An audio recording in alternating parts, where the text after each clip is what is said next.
gods. Who are they? What are they? And is it possible that these beings, whose origins are from ancient times, are the unseen catalysts of modern culture? Is it possible that these gods lie behind the most pivotal events, forces, and movements taking place in our nation and around the world at this very moment? Is it possible that what we in the modern world take as nothing more than ancient mythology could actually possess a reality beyond our fathoming? Who is the possessor? The enchanter? The destroyer? And the sorceress?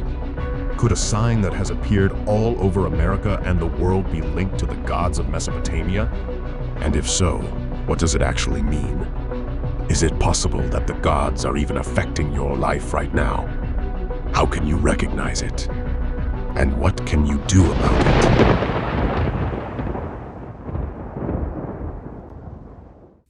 The teaching for this session is one that I think is going to be one of the most eye-opening. We've talked about so much. Our key scripture, again, is found in Ephesians. I always like to give that because it sets the parameters for really what we are looking at. And that is, for our struggle is not against flesh and blood, but against the rulers, against the authorities, against the powers of this dark world, against the spiritual forces of evil in heavenly realms. This is spiritual warfare that we're involved in.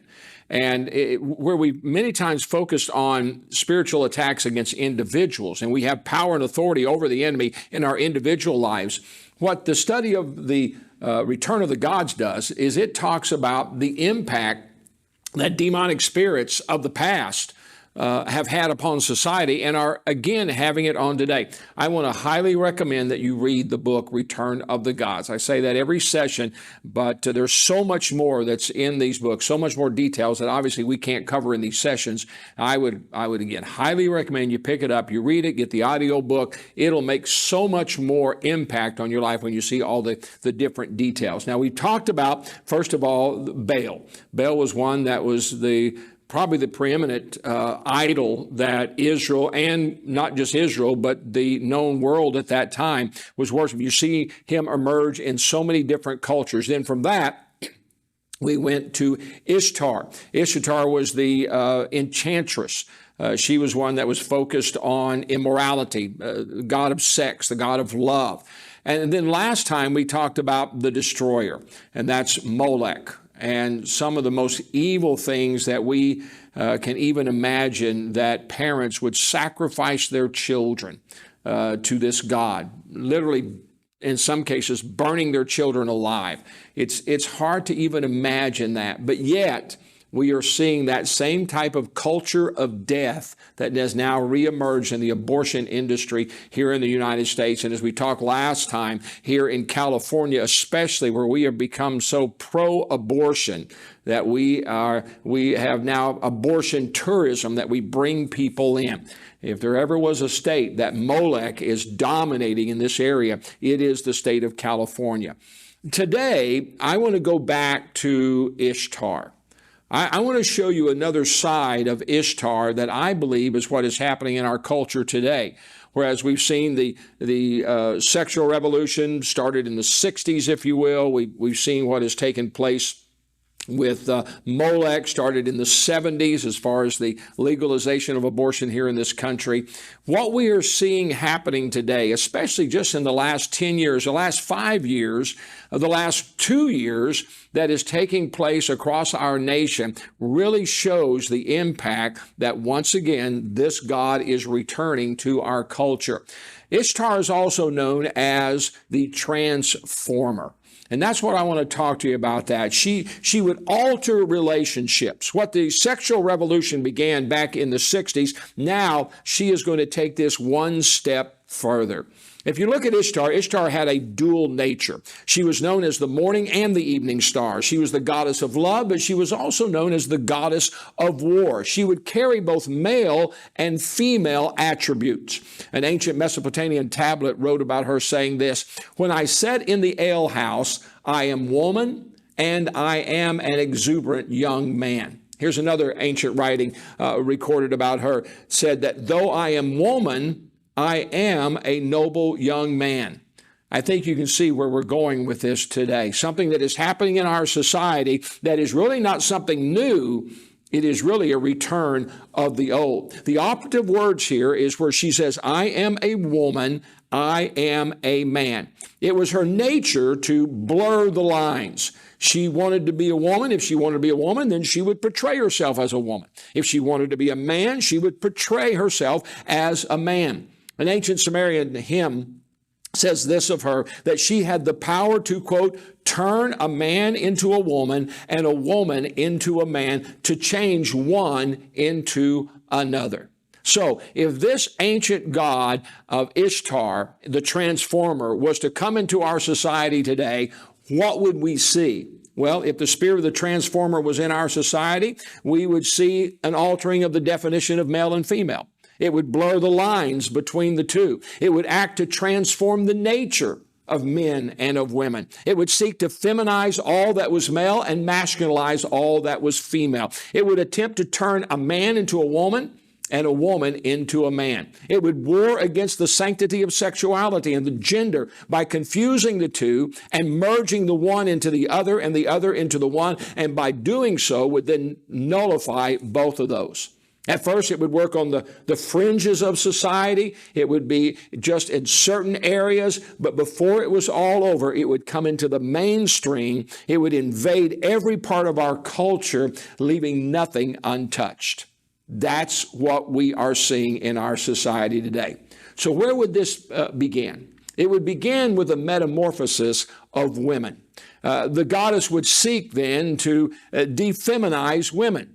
She wanted to transform the role of women in society. She would promote women in the workplace to take traditionally male roles. She would even go as far as to transform the image of women to be more like that of male.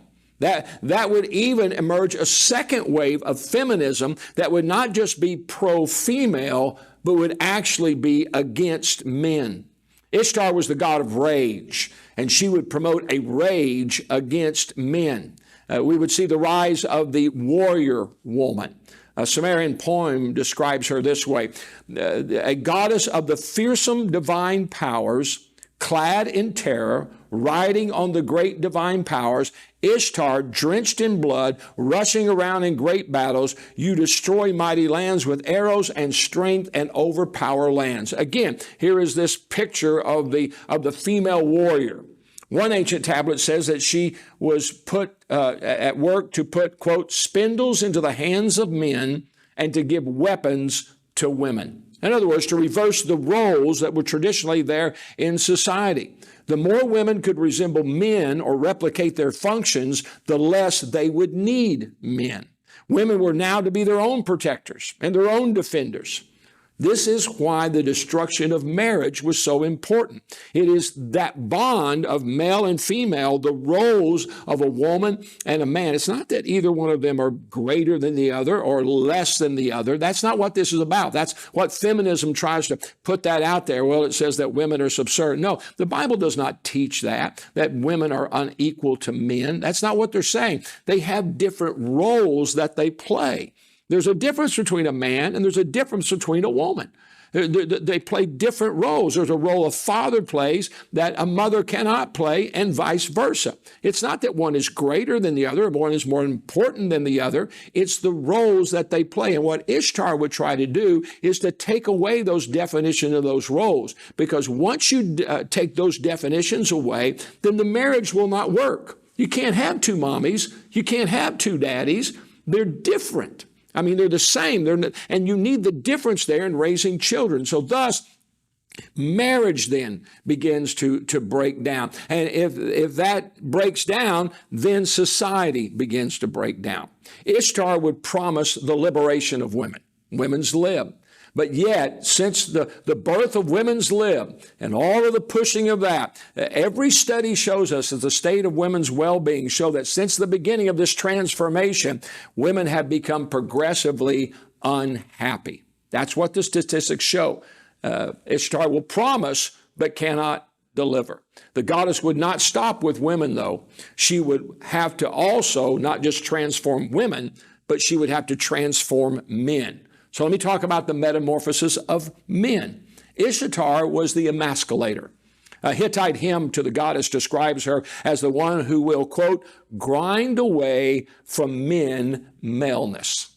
Now, we think this is something that's just happening in pop culture today, that suddenly we're having this new revolution of getting rid of masculinity. This is not where it began, folks.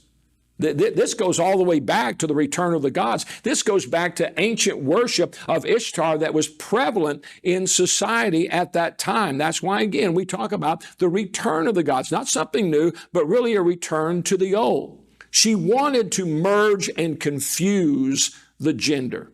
If you can remove masculinity from men, then you can destroy the distinction between male and female. Then you can destroy the marriage. Then you can destroy the family. Then you can destroy society, because society is built upon those elements. And it was Ishtar's power and her desire to turn not only a woman into a man, but a man into a woman.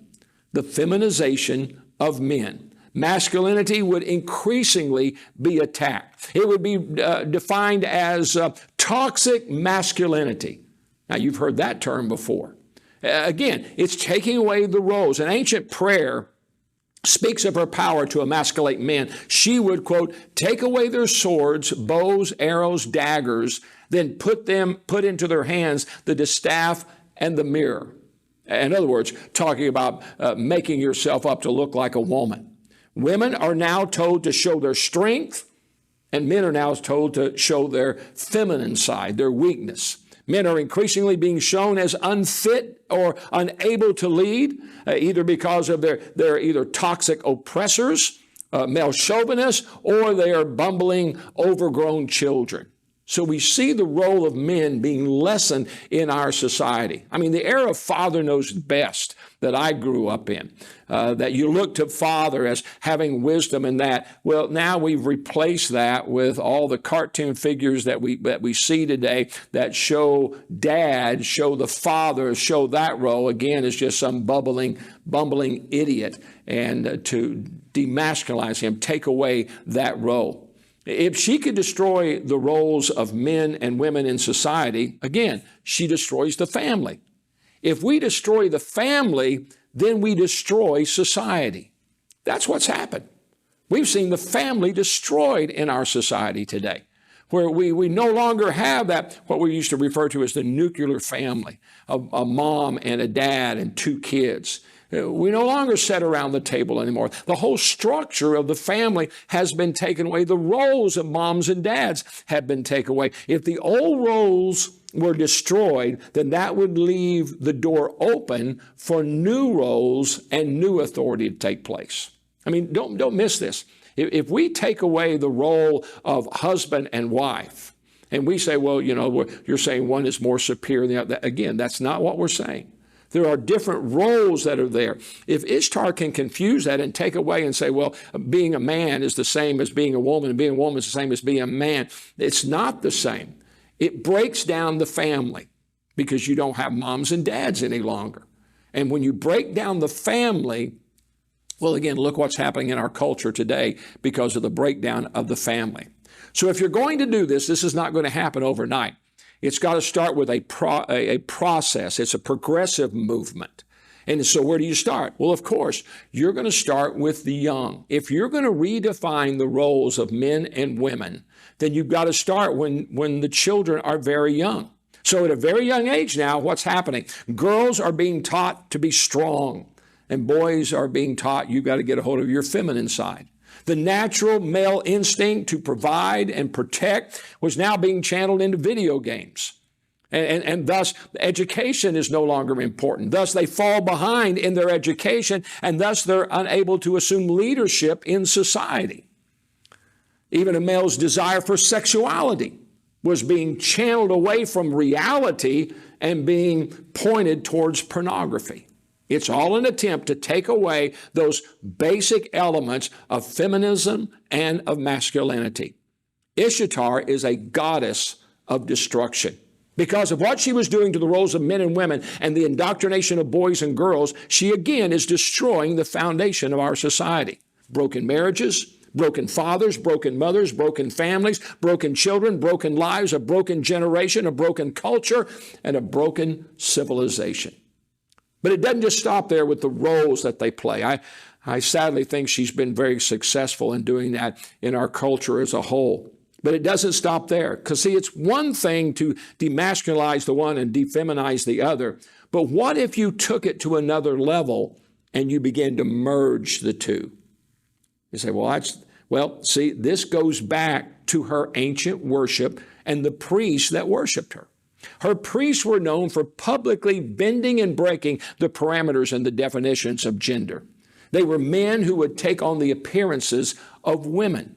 Ishtar had made herself appear as a man, and her male priests had feminized themselves or had been feminized. They would appear as women. They dressed in women's garments. They would make up their face. Today we'd call them cross-dressers, transvestites, non-binary, by gender. Ishtar had moved from sexuality and promiscuity now into androgyny. One writer wrote it this way about the goddess: her androgyny is attested to in her cultic personnel, which included eunuchs and transvestites, and during her festivals, young men carried hoops, feminine symbol, while young women carried swords. This was her worship. This was the type of thing that would go on in her temples. This is the type of things that would go on in her celebrations that would take place. And that's what we see in society today. Men dressing up as women, women dressing up as men, taking on those attributes and bringing those two together to where, no, I'm not a man, I'm not a woman, I'm both. This is not anything new. This is something that's not just dropped out. This is the goddess Ishtar that is returning to the same thing of the worship they had before to what she says, now I want to see again. Ishtar would invert reality. If you celebrate a woman for her femininity, you're going to be ridiculed. If you celebrate a man for his masculinity, you're going to be ridiculed. But if you applaud a woman for her masculinity and a man for his femininity, then you're celebrated. This is all the spirit of Ishtar.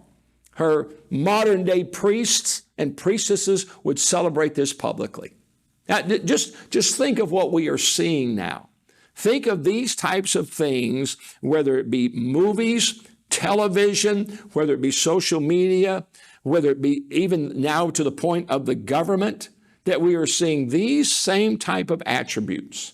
For we have high-ranking officials in our government that don't know if they're a man or a woman, or identify as another way, who dress as the opposite sex, and we celebrate that and we protect that. That's what was going on in the culture of Ishtar, and that's what is happening today. Attempts were made to masculinize women's fashion and feminize the appearance of men. Here's another ancient hymn that was sung. It says, quote, she adorns a man as a woman, and she adorns a woman as a man. I don't want to be repetitive, but this is not new, what we're seeing today. This is something that's right out of the culture, the worship of ancient Babylon, of ancient cultures that were worshiping Ishtar. Ishtar would now create a whole new terminology. Male and female would no longer be defined by their biology, but now would be defined by their gender identity.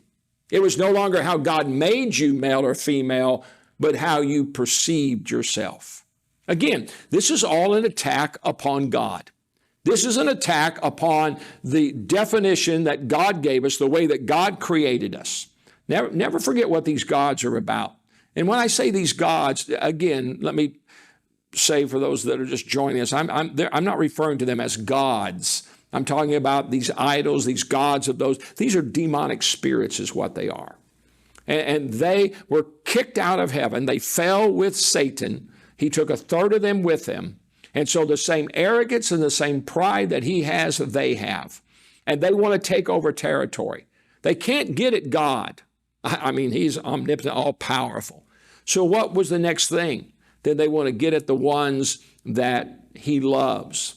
God so loved us that he sent his son to die for us. That's how much God loves us. So if they can destroy humanity, if they can destroy the very society in which we live, if they can remove us so far away, if they can confuse even our identity of who we are, it brings in so much confusion that then we don't know who we are. And if we don't know who we are, how are we going to have a relationship with God?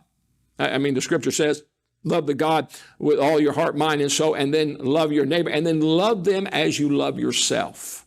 It has to start with your self-identity. If you don't have a self-identity of who you are, you're not going to be able to love others properly. And this is exactly what Ishtar is at. It's not about sex or sexuality. It's about the destruction of the identity of individuals. It's about bringing confusion into the land, thus destroying the roles of men and women, thus destroying society. And again, it's going to be targeted at the most vulnerable. That's where you're going to start. You're going to start with children, so that these seeds are being planted into their minds. Boys then are going to wonder, well, am I really a boy?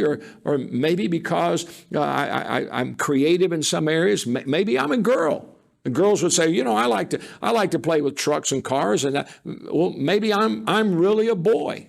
Those are the types of things that are now happening to our children. And they're not just happening, they're being encouraged by our children, by the leadership within schools are being, well, maybe you need to think about that. It's being celebrated on television. It's being celebrated by, quote unquote, their idols. To say, oh no, you need to think about that. Maybe you're not that. You need to explore that. No longer are children being called boys and girls. You can't do that. Adults are even no longer called ladies and gentlemen. We don't even have men and women's restrooms anymore. That's how far that it has come. You can't even call somebody by their biology. You have to call them by their perceived gender, or you could be held in contempt. You could be fined for that. You could lose your job for that. We are seeing this. It's all the magic of Ishtar, the magic of the goddess that is taking place. Again, I go back. If you were to tell us this 20 years ago, if you were to tell us that this was going to happen 10 years ago, I think we would say there's no way that can take place. There's no way we're going to get to the point that we're no longer going to call people male and female. There's never going to come a time that when we go to the magic kingdom, that we're not going to hear, ladies and gentlemen, boys and girls of all ages. You don't hear that any longer. They've scrubbed that. Why? Because that's offensive to someone when you identify that way. Ishtar has been successful in taking away the very foundation of our society, the roles of male, female, mom, dad, and thus brought about that. Ishtar would do everything to reinforce this confusion among our children. That's why we've got the Ishtar Story Hour. I'm sorry, you should call it the Drag Queen Story Hour. Did you ever think that would happen? That we have men dressed up as women that are coming into our schools and reading to our children. Now, why are they doing that? Because they want to normalize that before our children. They want to normalize that to the point that they are saying, well, I guess that's normal. Because when people of authority, teachers, bring this type of thing into the classroom, then we teach our children, well, your teachers are the ones that are there to teach you. And they're only going to teach you the truth. They're only going to teach you what's right. So when they bring these types of things into the classroom, then the student says, well, I guess this is the way it's supposed to be. And they're doing that, mom and dad, without your knowledge. And thus, at an early age, we're bringing even more confusion into the minds of these children because now they don't know what authority that it is. Here's an ancient Hittite prayer. I mean, we have so much that has been recorded about Ishtar that they wrote down that gives us the insight to this. This ancient Hittite prayer says, make young women dress as men on their right side and to make young men dress as women on their left side. You've seen that. You've seen that depicted. You've seen young men do that. You've seen young women do that. That's right out of ancient Hittite society and culture, motivated by Ishtar. Where would people come up with those ideas? I believe they're demonically inspired. I'm not saying these people are demon possessed, but we fool ourselves if we don't think that demonic activity is taking place and having an impact upon our culture to pull us away from God. We're going to see the return of what I call the gala priest. What was once hidden in darkness now has been brought right out into the public.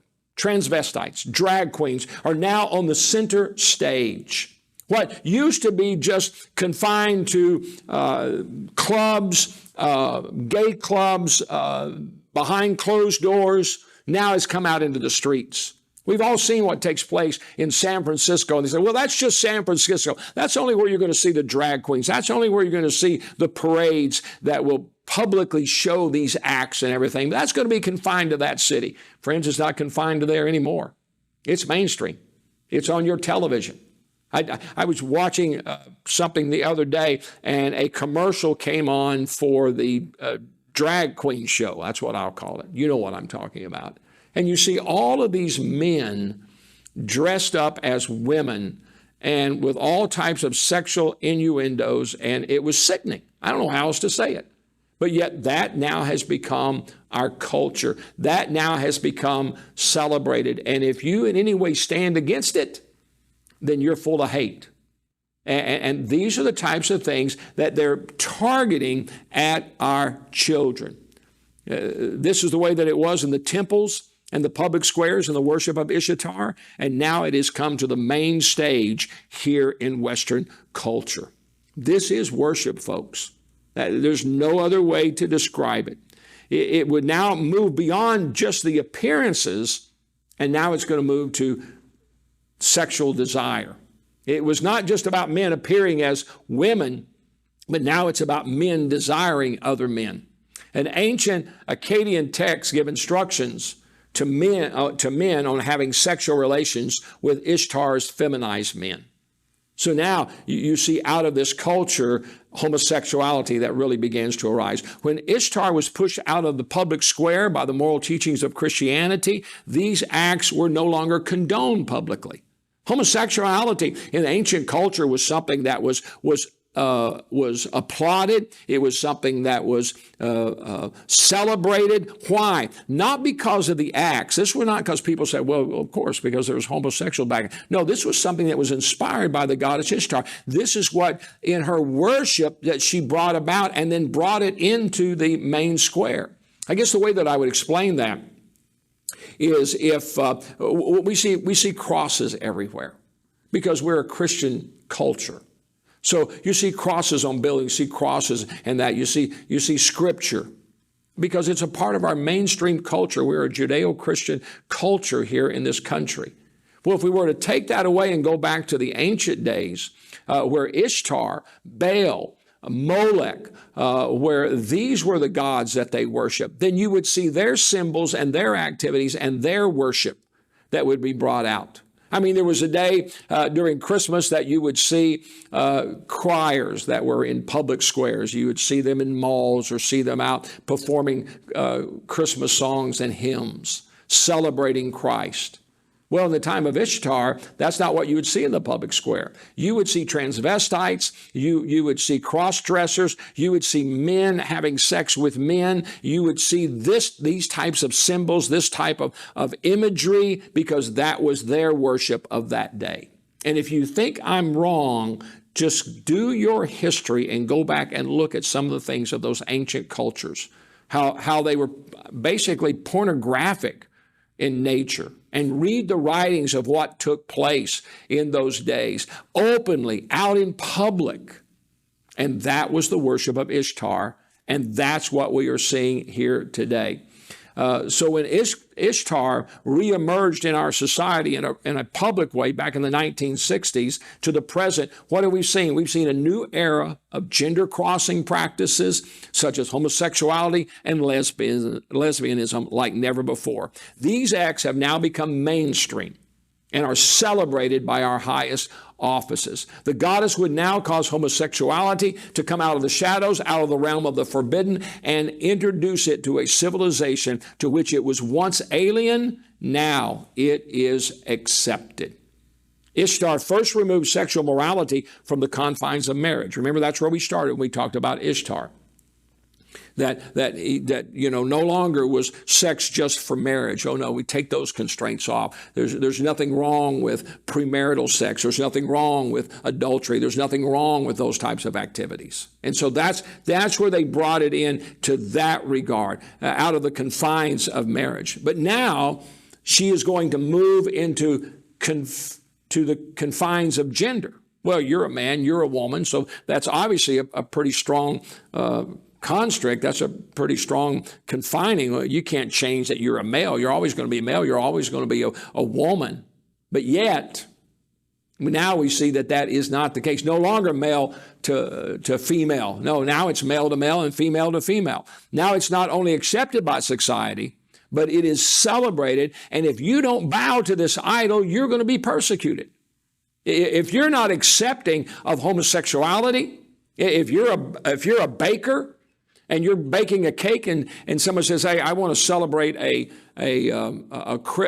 lesbian wedding. Can you make a cake for me?" And well, no, that's against my beliefs. I'll send you somewhere else. But no, I can't celebrate something that goes against my conscience. I'm not going to use my talents that God gave me to promote something that goes basically against God's law. Then what happens to you? You're prosecuted. You've got to take your case all the way to the Supreme Court. And we see that time and time again. Now the moral standards of Christianity are the objects of persecution. Ishtar has won. She has now flipped our society to where what was once were vices are now habits in our life and is celebrated in our life. But let me just tell you right now, Ishtar was not yet through. It doesn't just stop with taking away the confines of marriage, sexuality there. It doesn't just stop with redefining the roles of men and women and attacking children and making them question even their own identity of being a boy or a girl. It doesn't even stop when we say, all right, well, now it's not just male and female. No, it's male to male and female to female, that we've so gone that is celebrated within our society. And if you stand up against that, then you're the one that is persecuted. No, it doesn't stop there. No, now we have gone the step further. Because remember, what Ishtar is about is that it's never enough. I've been involved in this fight for some time. I go back to Prop 8 when we were defending marriage. One man, one woman. And the argument that we heard over and over from the gay community was, why can't you just tolerate us? What goes on in our bedroom is our business. It's private. It doesn't have anything to do with the public square. Why can't you just leave us alone? And if you don't want to be involved in that, don't, but at least just let's stay out of our bedroom and just allow us this. Friends, it didn't stop there, and we said it wouldn't stop there. Because once that was legalized, it was out of the bedroom and into the public square. That now, if you stand for marriage, one man, one woman, again, you're persecuted. If you say that man and man together is not natural, it's not biblical, well, then you're persecuted for that. When every study shows that type of lifestyle in a natural cannot, well, first of all, it cannot continue society. You can't perpetuate a generation through homosexual relationships. I don't think I need to spend much time on that. But if you talk that way, you're the hater, you're the homophobe. So it's no longer about tolerance. So then where we are now, what's the next step? Because again, it's not just enough to cross the line of the sexual revolution to destroy the bonds of marriage. It's not just enough to confuse the roles of men and women. It's not enough just to change the natural desires of men for women and women for men. Ishtar was not satisfied until there was irreversible change. I mean, to actually physically change a man into a woman and a woman into a man. Because see, the problem is that when people recognize, wait a minute, this lifestyle is not working for me. I thought it would bring fulfillment. I thought it would bring happiness. I thought it would bring peace, but it's not. And so I'm going back to what's right. Well, you can do that. Thank God for His grace and His mercy. But what if you take it to the next level, that now you are literally physically changing the attributes of male and female?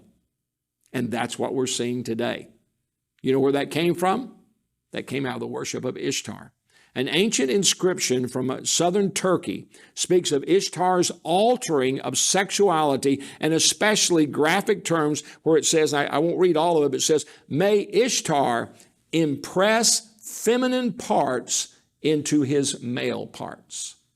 What this is actually talking about is surgery.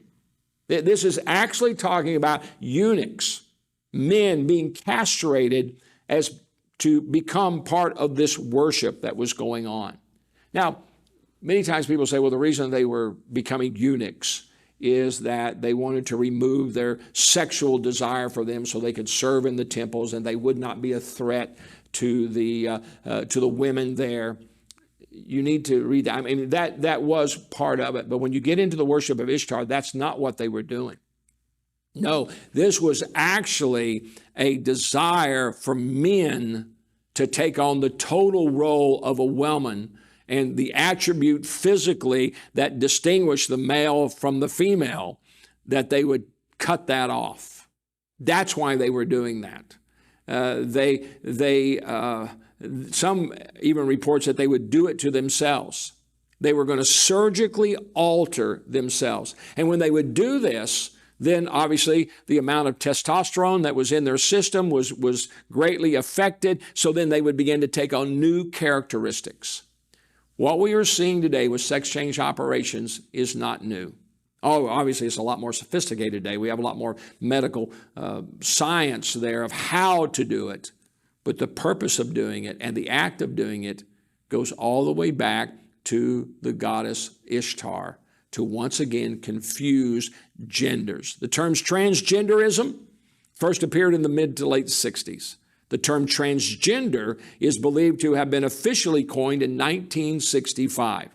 Now remember, Ishtar described herself as, quote, an exuberant young man or a noble young man.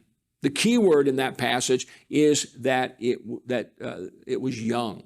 So again, the indoctrination has to start with youth.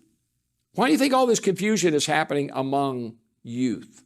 Why aren't we seeing adults who are suddenly saying that, you know what, maybe I'm not a man, maybe I am a woman? Why aren't we seeing 40, 50, 60-year-olds that are suddenly realizing that? No, where is the target? Where are we seeing this happening? We're seeing it happen among our young. Our youth are being indoctrinated and are being led down this line. And that's exactly what's happening in our society today. And we're doing it, and we've legalized this. I mean, think about what we have now in the state of California and in many states across our country, where if a child comes to school and in that school setting tells the teacher, the administration, you know what, I don't think I'm a boy, I think I'm a girl. And so I don't want to be called by a boy's name, I want to be called by a girl's name. Now, reassignment of gender is kind of a big thing. A boy now suddenly wanting to be called a girl, that's a big thing. That's a major thing. That's something that goes right to the psyche and development of that individual, especially if that individual is an 8, 9, 10, 11, 12-year-old. But yet, in our state here in California, school officials are not allowed to tell the parent that. Can you imagine keeping that information from a child? Why is that? It's the spirit of Ishtar. It's in the secrecy, it's in the confines of a school that this child is able to make those types of decisions. A boy to go to the girls' restroom, and we can't tell the parent that. We can't report that to them. This is absurd what we've come to today. And parents are being kept out of the loop. And it's all under this disguise of, well, we don't want parents that would be abusive to their child. Why? Now it's saying that you're abusive to your child if you don't agree with them concerning their desire to be another gender. I have to be careful here because a little righteous indignation arises within me. These are children. These are 11 and 12-year-olds, and we're going to let them, without the aid of their parents, make these types of decisions. They can't give them an aspirin at school without your permission. But yet, they can let them go into the opposite sex's restroom. They can identify them as the opposite sex. Oh, that's fine. That aspirin that they take, that's going to wear off. The impact that they have upon them in their sexual identity is not going to wear off. It's going to put scars upon them. And we have seen case after case after case. And it starts right there in the confines of that school, that they're keeping that information from their parents. In our after talk, I'm wanting to get into some studies that we've seen of how much damage this is really doing to our students. And they say it's all in the name of science. Oh, we know better. Yeah, they told us they knew better about COVID too, and look how they destroyed our nation because of the, quote, science. Well, I'll just tell you right now, the science isn't there, and that's why you need to listen to the after talks that we do on this. We've seen that California, just like with abortion, has become a sanctuary state for transgenderism. Now, let me just, again, show you how much Ishtar has captivated California, just like Molech did, we talked in our last session. So now we've become a sanctuary state for transgenderism. So if there is a child, a minor, now adults, they can do what they want to. Disagree with it, it's the wrong move. But now, again, I'm specifically talking about children. And that's who Ishtar targets. That's who Molech targeted, was children. Is that if a minor in another state that does not allow these types of surgeries to take place, and there's many states now that are saying, no, we're not going to allow our children to be mutilated. I don't care who wants to mutilate them. They can't have a tattoo without parental permission. And in some states, they can't get a tattoo. Why? Because that's something permanent. Well, friends, when you start doing surgery on individuals to cut off viable body parts and change people physically, I mean, that's irreversible. And giving them drugs, puberty blockers, that's irreversible. But back to California. So if a minor in another state wants to get a sex change operation, and that state will not allow it, or their parents will not allow it, guess what? They can come to California. And California will protect them from prosecution. They'll protect them from their parents coming into the state and seizing them and getting them and taking them back. And that here in California, they can get that sex change operation. We'll help it. We'll subsidize it, just like we do with abortion. This is ridiculous what we've come to. And that's our state legislatures. Again, this shows you the power of Ishtar, of these demonic spirits, to have an impact upon our society, even upon our laws. We've got transgenders in prison.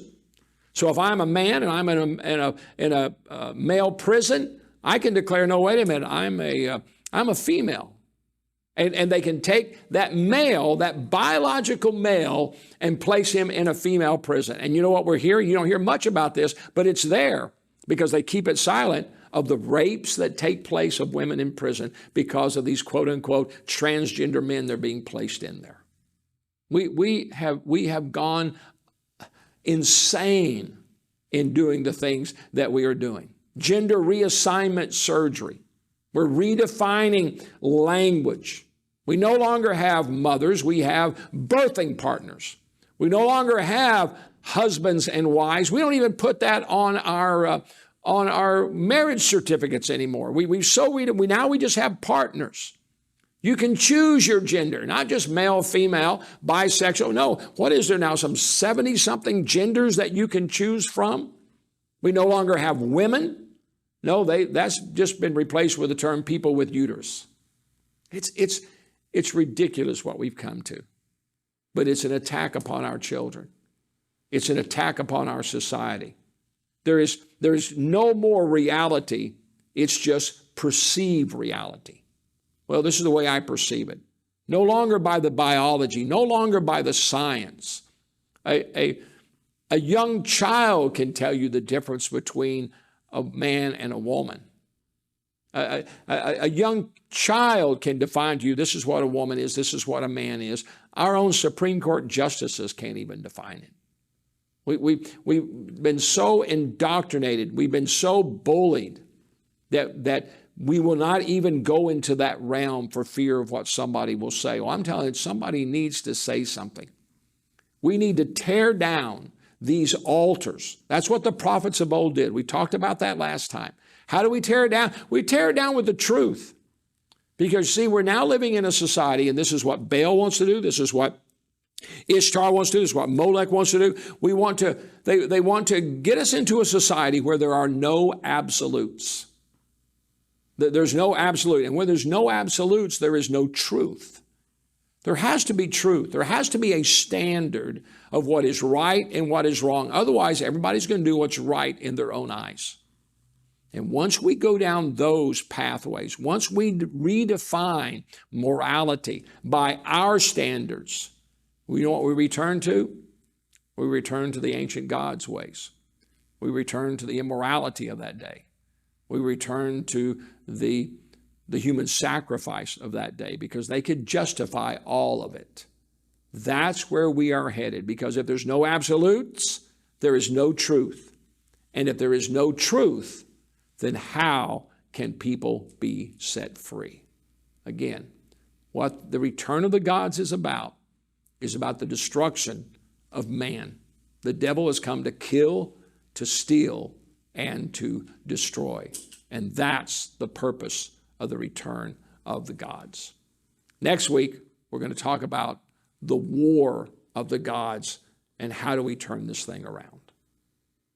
The gods. Who are they? What are they? And is it possible that these beings, whose origins are from ancient times, are the unseen catalysts of modern culture? Is it possible that these gods lie behind the most pivotal events, forces, and movements taking place in our nation and around the world at this very moment? Is it possible that what we in the modern world take as nothing more than ancient mythology could actually possess a reality beyond our fathoming? Who is the possessor? The enchanter? The destroyer? And the sorceress? Could a sign that has appeared all over America and the world be linked to the gods of Mesopotamia? And if so, what does it actually mean? Is it possible that the gods are even affecting your life right now? How can you recognize it? And what can you do about it?